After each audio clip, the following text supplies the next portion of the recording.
역사서는 사건이 일어난 순서대로 기록했거나 사실 그대로를 기록한 것이 아닙니다. 역사서는 후대에 기록한 것이고 과거 사건을 통해서 오늘의 문제를 해결하려는 목적으로 기록을 한 겁니다. 이런 면에서 다니엘서는 묵시서지만 역사서라고 해도 과언은 아니다 이렇게 생각을 합니다. 왜냐하면 다니엘서는 바벨론 제국의 문제를 해결하려고 그 사건 당시에 기록된 것이 아니라 당면한 헬라 제국의 종교적이고 정치적인 문제를 해결하기 위해서 후대에 기록한 것이기 때문에 역사서라고 말해도 무방하지 않을까 이렇게 생각을 합니다. 11조의 원리는 무엇일까요? 어떤 분들은 구약에만 11조가 있는 거고 신약에는 없는 거다. 그래서 11조 왜 드리냐 뭐 이렇게 말하는 참 무식쟁이들도 많이 있는데 11조의 원리가 있습니다. 11조의 원리는 뭐냐면 유비무환의 원리예요. 유비무환 잘 아시죠? 미리 준비하면 근심이 없다라는 뜻이죠.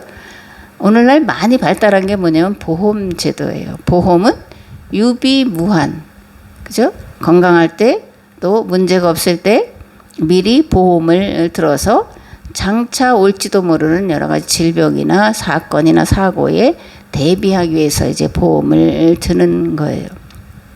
11조도 마찬가지 원리다라는 겁니다. 아멘. 하나님께서 우리 몸의 건강을 유지하기 위해서 우리 몸의 장기들을 10배 더 강하고 튼튼하게 만들어 놓으셨어요.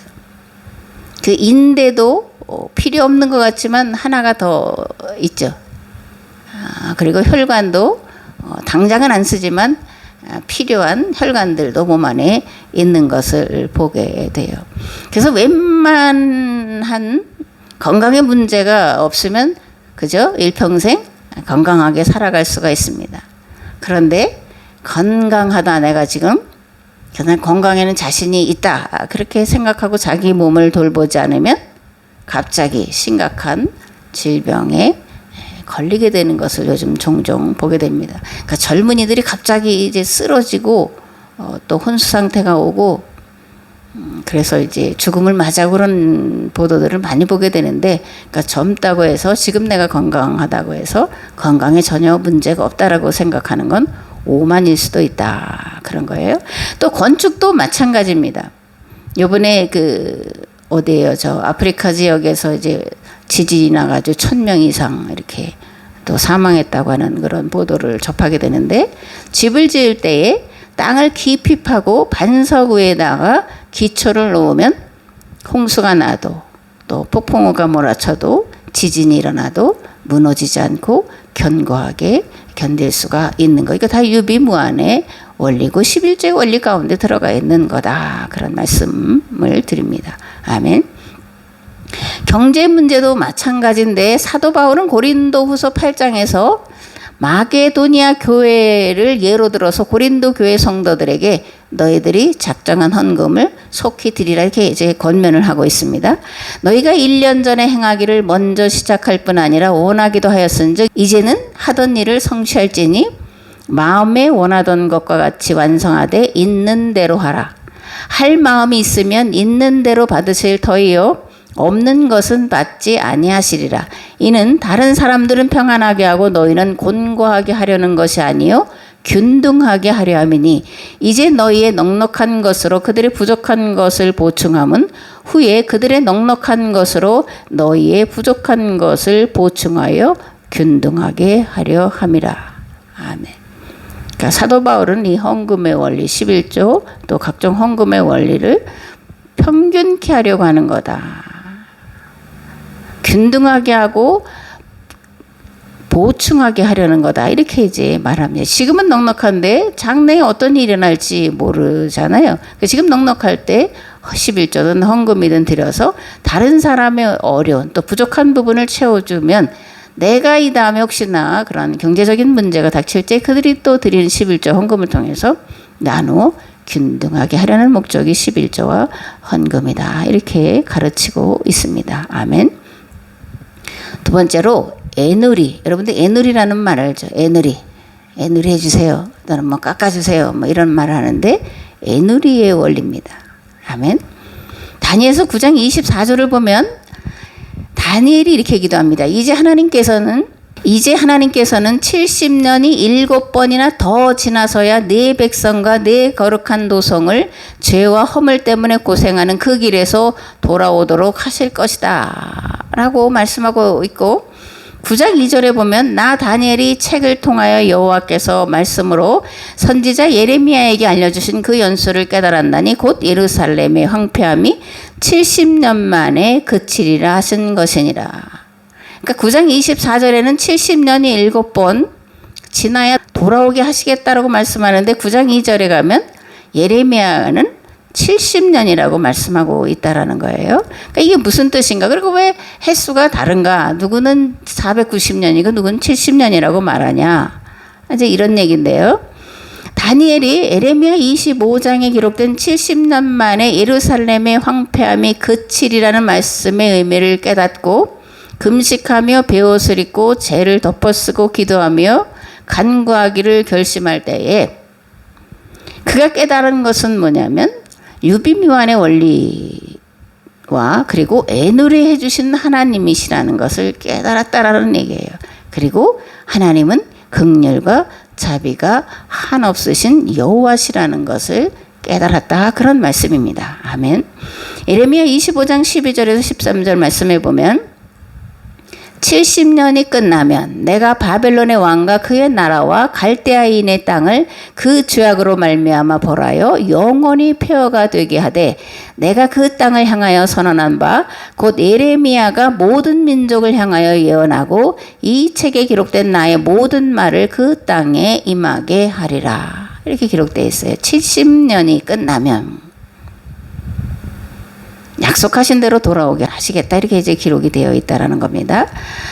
9장 24절에서는 뭐라 그랬어요? 70년이 7번이 지나야 돌아오겠다. 그때 가서야 죄를 용서하실 것이고 성전이 다시 회복될 것이다, 이렇게 이제 말씀을 하고 있고, 그리고 예레미야는 70년이다 이렇게 말씀하고 있는데 70년이 7번, 그러니까 77이 49예요. 그래서 490년이 지나야 돌아오게 하시겠다고 하는 이 말씀에 들어있는 의미는 죄를 지은 기간만큼 죄를 끊는 기간이 필요하다라는 얘기고, 잘못 간 만큼 되돌아오는 기간과 시간이 필요하다라는 그런 얘기입니다. 아멘. 그런데 실제로 유대인들은 바벨론에서 얼마 만에 귀환했냐? 50년 만에 다시 돌아왔어요. 아멘. 어떻게 이런 일이 가능하냐? 하나님이 490년이라고 그랬는데 50년 만에 돌아오게 하셨는데 이게 뭐 예언이 잘못된 거냐? 뭐 무슨 문제냐? 이렇게 이제 우리가 질문을 할 수가 있는데, 하나님은 뭐 해주시는 분이다? 애누리 해주시는 분이다. 깎아주시는 분이다. 그런 거예요. 하나님께서 다니엘의 기도를 들으시고 포로살이 기간을 10분의 1로 깎아 주셨기 때문에 50년 만에 돌아올 수 있었다라는 겁니다. 말씀대로 살려고 몸부림친 자들, 즉 남은 자들이 있었기 때문에 하나님께서 10분의 1로, 그러니까 11조의 원리가 10분의 1이잖아요. 그죠?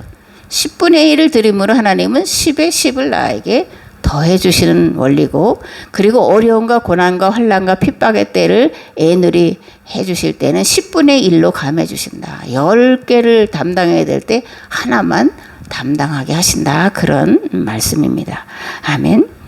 성경에는 하나님과 이렇게 흥정하는 사람들이 있어요. 깎아주세요, 더 깎아주세요, 더 깎아주세요, 이렇게 기도하는 사람들이 많이 나오는데 아브라함이 그랬죠. 그죠? 50명, 45명, 40명, 뭐 30명, 20명, 10명으로 계속 깎아 내려가고 있고, 모세, 예레미야, 미가, 다니엘, 사도 바울, 그리고 모든 예언자들은 하나님과 흥정하는 자들이었다.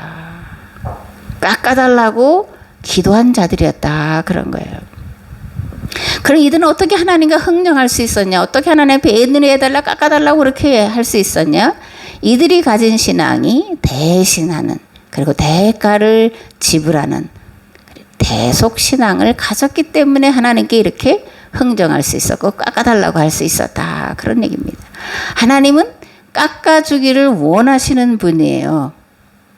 하나님 오늘도 하나님 앞에서 깎으려고 하는 자들을 찾고 계시는 분이다. 그러므로 여러분도 하나님 말씀대로 신실하게 살아가는데 그런 중에 혹시 어려움을 겪을 때 하나님 앞에 가서 깎아주세요. 이렇게 기도할 수 있는 자가 되어야 되고 그런 자가 되시기를 바랍니다. 아멘.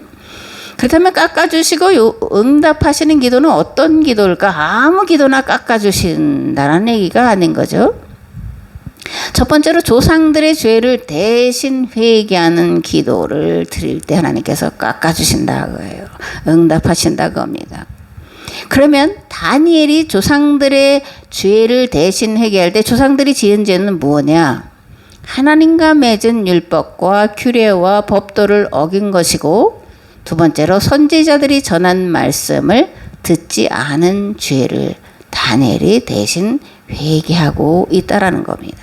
다니엘이 이렇게 기도할 때 그 기도의 근거는 신명기 28장에 있다라는 겁니다.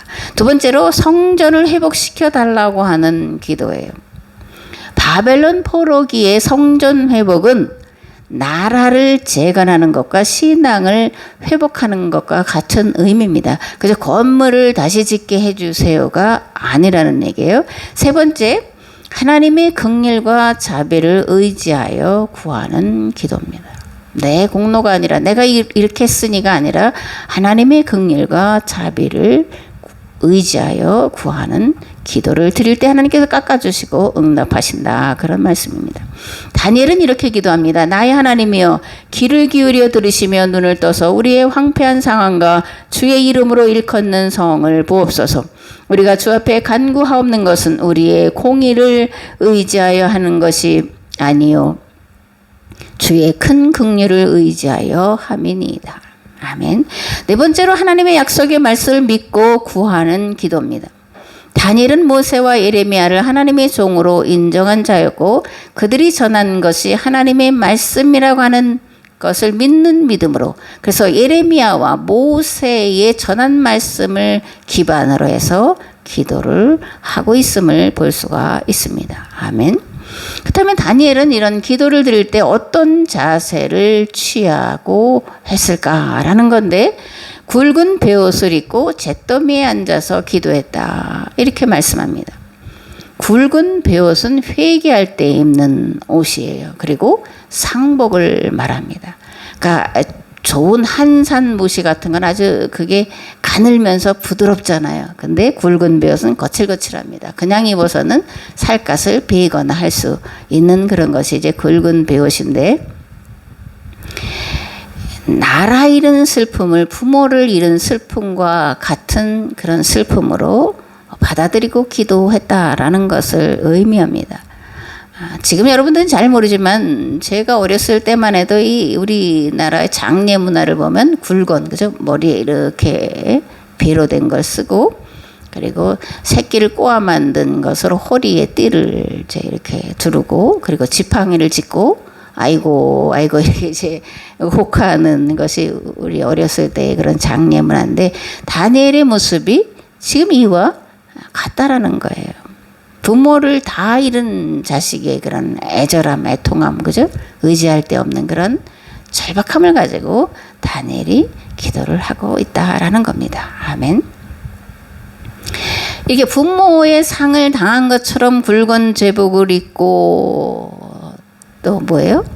지프로 꼬아 만든 띠를 허리에 두르고 자비를 베풀어 주옵소서.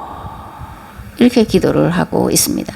왕정기 500년 동안 잘못 간 길을 되돌아가려면 500년의 시간이 필요한데 그런데 하나님 그 500년을 10분의 1로 깎아주세요.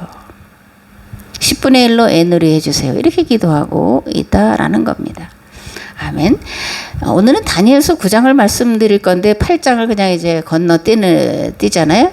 그래서 8장을 잠깐 요약을 하겠습니다. 8장은 시리아의 셀루쿠스 왕조 안티오쿠스 4세가 유대 지역에 대해서 어떻게 종교적으로 군사적으로 위협하고 핍박하고 박해했는지에 대해서 사실 그대로를 잘 기록을 해놓고 있는데 8장 9절에서 12절 말씀입니다. 그중 한 뿔에서 또 작은 뿔 하나가 나서 남쪽과 동쪽과 또 영화로운 땅을 향하여 심히 커지더니 그것이 하늘 군대에 미칠 만큼 커져서 그 군대와 별들 중에 며칠 땅에 떨어뜨리고 그것들을 짓밟고 또 스스로 높아져서 군대의 주제를 대적하며 그에게 매일 드리는 제사를 없애버렸고 그의 성소를 헐었으며 그의 악으로 말미암아 백성이 매일 드리는 제사가 넘긴 바 되었고 그것이 또 진리를 땅에 던지며 자의로 행하여 형통하였더라. 한 뿔에서 또 작은 뿔이 났다. 이게 이제 안티오쿠스 4세를 말하는 거예요. 이 안티오쿠스 4세가 애굽을 정복하고 이제 가나안을 정복을 하려고 하는데 그들의 힘이 하늘 군대에 이스라엘의 힘에 미칠 만큼보다 더 커졌다 그거예요. 그리고 스스로 높아져서 에피파네스다. 내가 신이다. 이렇게 하면서 매일 드리는 제사를 없애버리고 성소를 헐어버리고 진리를 땅에 던지고 자기 마음대로 행했다. 이게 안티오쿠스 4세가 실제 행한 그런 악행이라는 겁니다. 그리고 여기서 또 이제 알아두어야 될 중요한 것이 있는데 8장에 보면 때라는 단어가 나와요. 때. 그럼 우리가 아주 정말 뭐 이렇게 즉각 연결을 하는데 이 때라는 단어 8장 17절에서 19절에 기록이 되어 있는데 그가 내가 선 곳으로 나왔는데 그가 나올 때에 내가 두려워서 얼굴을 땅에 대고 엎드리매 그가 내게 이르되 인자야 깨달아 알라 이 환상은 정한 때 끝에 관하는 것이니라. 그가 내게 말할 때에 내가 얼굴을 땅에 대고 엎드려 깊이 잠들매 그가 나를 어루만져서 일으켜 세우며 이르되 진노하시는 때가 마친 후에 될 일을 내가 네게 알게 하리니 이 환상은 정한 때 끝에 관한 것임이라. 아멘. 앞에도 말했지만 이런 정한테 끝 뭐 이런 걸 가지고 종말을 계산하고 하는데 다 잘못된 거라는 겁니다. 그럼 여기 다니엘서 8장 17절에서 19절에서 말하는 정한 때의 끝 이거는 어떤 때를 말하냐.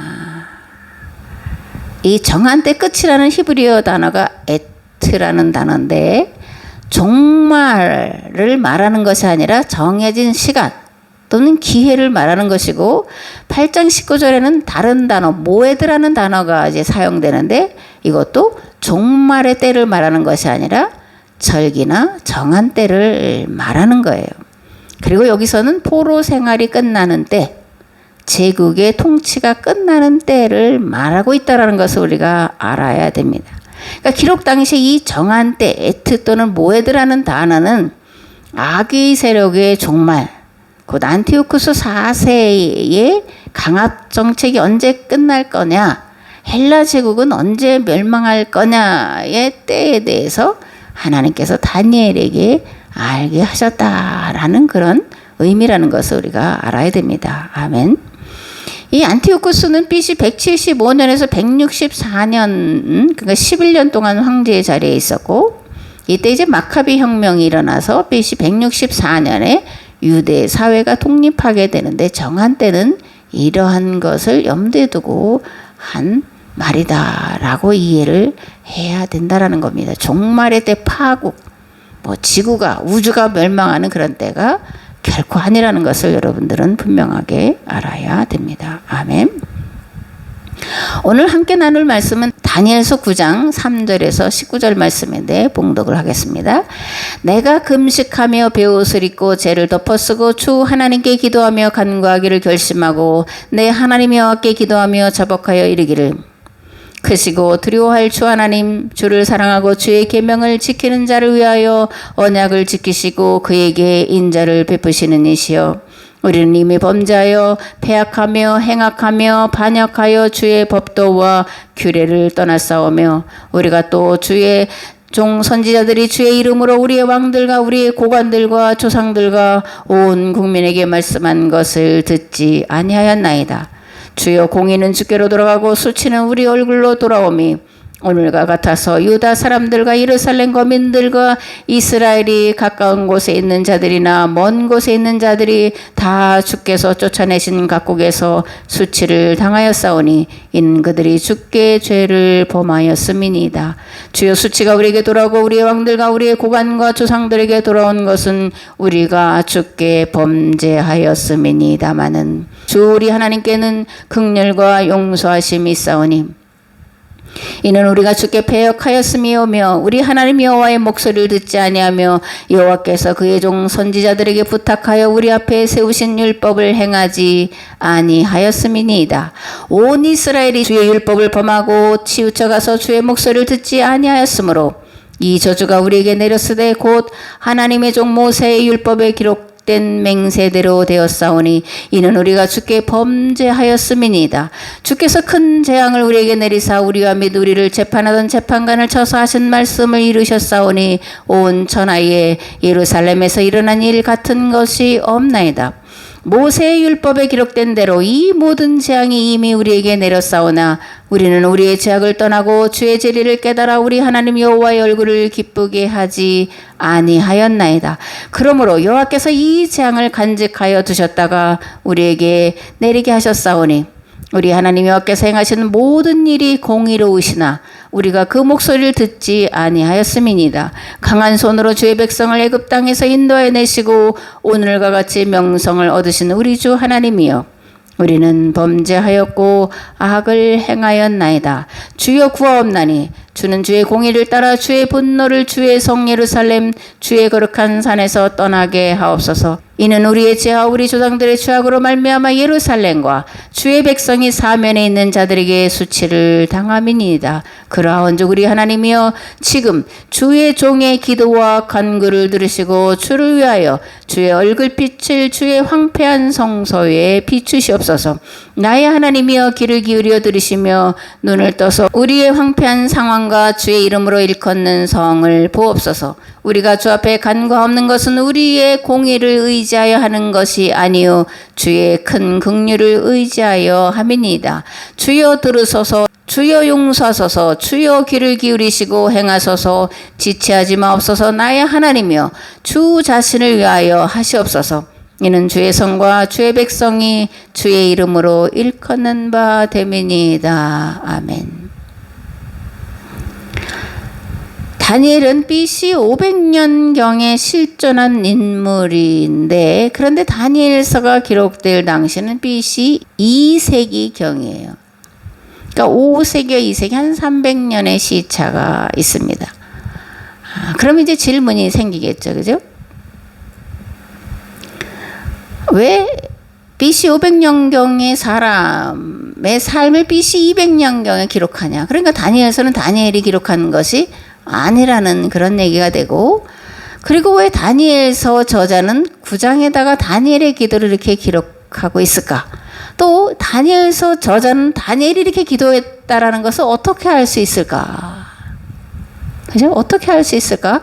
한 200~300년 뒤의 사람이 다니엘의 기도를 이렇게 갖다가 쫙 기록해 놓은 것은 들었나? 기록이 있었나? 뭐 이런 여러 가지 이제 의문을 가질 수가 있는데, 먼저 다니엘이 이렇게 기도했다라는 것을 어떻게 알 수 있었을까라는 거예요. 다니엘이 이렇게 기도했다라고 아는 것은 쉬운 일이 아니죠, 그죠?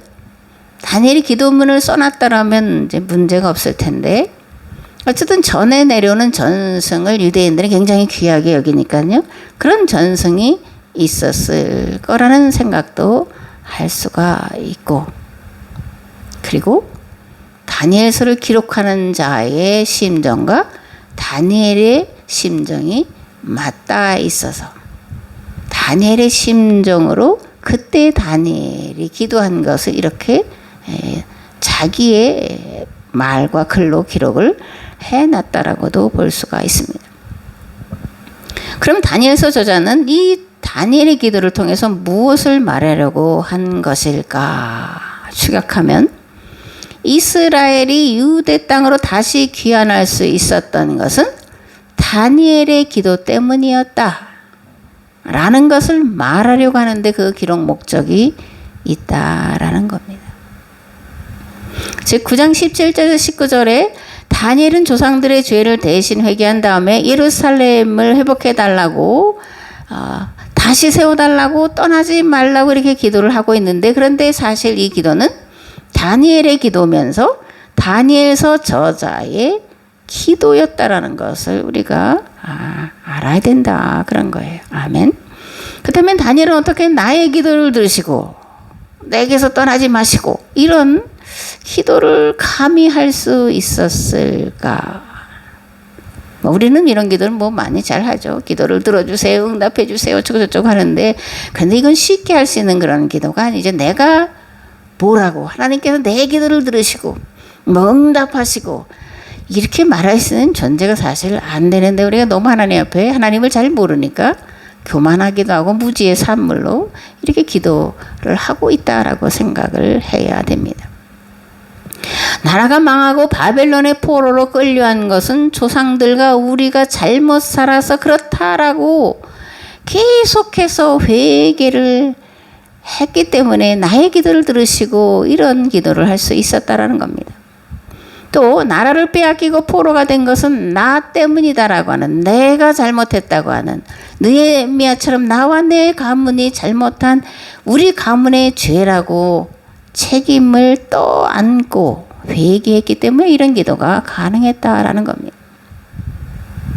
하나님께서 보내신 이 현자의 말을 듣지 않았을 뿐만 아니라 시인의 산 기약법에 충실하지 않고 그것을 저버렸는데, 그것이 조상들만이 아니라 나 때문이다, 내 가문 때문이다라고 자기가 끌어안고 회개했기 때문에 나의 기도를 들으시고 라는 기도를 하나님 앞에 드릴 수 있었다라는 겁니다. 하나님은 회개하는 자를 가까이 하시고 그의 기도에 응답하시는 분이신데, 우리 조상들의 죄를 대신 대가를 치르면서 대속의 기도를 드릴 때 반드시 그 기도에 응답하시는 줄을 믿습니다. 아멘.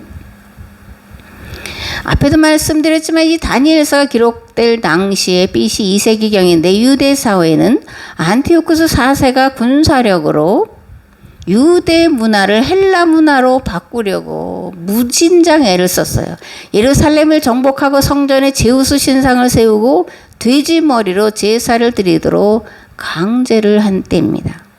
이런 상황에서 다니엘서 저자는 다니엘의 기도문을 찾아내서 백성들에게 이렇게 말하는 거예요. 오늘 우리에게 필요한 사람은 다니엘과 같은 기도의 사람입니다. 여러분이 다니엘과 같은 기도의 사람이 되세요. 이렇게 간곡하고 완곡하게 말을 하고 있다라는 것을 우리가 발견을 해야 됩니다. 아멘. 다니엘서를 기록할 당시 유대 사회는, 그러니까 귀환한 지 이미 오래된 시점이에요. 에스라 느헤미야가 올 때가 BC 440년경이니까 이거는 BC 300년, 알렉산더가 330년경에 등장을 하니까요. 한참 오래된 시점인데, 다니엘서 저자는 왜 다니엘과 같은 기도의 사람이 필요하다라고 말하고 있을까? 왜? 지금이 바벨론 제국 시대보다 더 정치적으로나 종교적으로 어려운 시기였기 때문에 그렇다라는 거예요.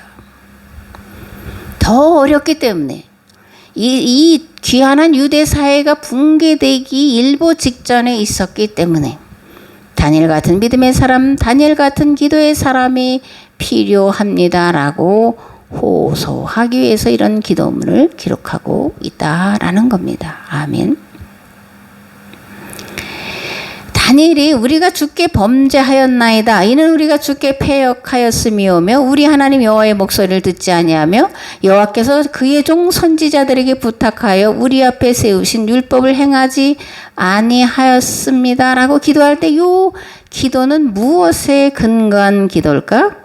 신명기 28장 이후부터 32장까지 쭉 기록되어 있는 그 말씀을 근거로 해서 기도를 하고 있는데, 특별히 28장에 보면 28장 1절에 14절은 하나님 말씀대로 행하기만 하면 세계 모든 민족에 뛰어나게 하실 것이다, 이런 축복에 대한 약속의 말씀이 기록되어 있고, 15절에서 68절까지 말씀은 계약대로 하지 않으면 애굽에서처럼 또다시 노예살이를 하게 될 거라고 하는 저주의 말씀이 아주 길고 자세하게 기록이 되어 있는데 이 말씀을 바탕으로 기도를 하고 있다라는 거예요.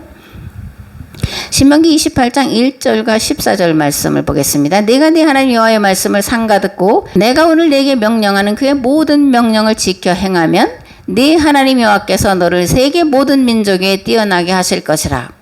14절에 보면 내가 오늘 너에게 명령하는 그 말씀을 떠나 좌로나 우로나 치우치지 아니하고 다른 신을 따라 섬기지 아니하면 이와 같으리라. 이렇게 14절을 말씀을 통해서 이렇게 하면 이런 복을 주시겠다라고 말씀을 하고 있고 15절에서 68절까지는 지키지 않으면 이런 저주가 내린다 그런 말씀인데 15절에 보면 이렇게 되어 있습니다. 내가 만일 내 하나님 여호와의 말씀을 순종하지 아니하여 내가 오늘 내게 명령하는 그의 모든 명령과 규례를 지켜 행하지 아니하면 이 모든 저주가 내게 임하며 내게 이를 것이니 68절에 여호와께서 너를 배에 싣고 전에 내게 말씀하여 이르시기를 내가 다시는 그 길을 보지 아니하리라 하시던 그 길로 너를 애굽으로 끌어 가실 것이라. 거기서 너희가 너희의 몸을 적군에게 남녀 종으로 팔려하나 너희를 살 자가 없으리라. 무서운 말씀을